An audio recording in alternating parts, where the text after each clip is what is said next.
qualsiasi cosa avvenga a Venezia ha un riverbero a livello internazionale elevatissimo, per cui non possiamo che mantenere un'attenzione straordinaria. Così il prefetto d'Arcopellos sulle misure di sicurezza straordinarie dice adottate in città per il matrimonio più chiacchierato del 2025 a Venezia, quello del sì tra Jeff Bezos e Lauren Sanchez, con i 250 ospiti tra feste, eventi, party e lusso sfrenato nelle 5 giornate di festeggiamenti previsti fino a domenica 29 giugno. Si tratta di una Venezia serena e sicura.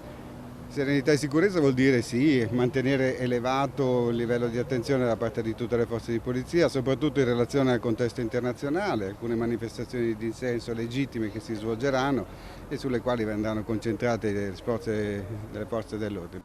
E se il sindaco Luigi Brugnaro spegne e smorza ogni polemica anche riguardo all'informativa chiesta al ministro dell'Interno Matteo Piantedosi da Alleanza Verdi e Sinistra e Movimento 5 Stelle sul perché la città di Venezia diventi di fatto praticamente off limits per gli stessi residenti viste le misure di sicurezza previste, lui, il sindaco, pensa di andare a salutare il miliardario Bezos al suo arrivo con la sua, si fa per dire, barca da 30 metri di lunghezza e che può ospitare fino a 20 persone. Il perché è presto detto. E lei è stata invitata alle nozze? È stata invitata alle nozze naturalmente, sindaco? Ciao tesoro. Ciao. Vado. Ciao ragazzi. No, non ho chiesto di essere invitato.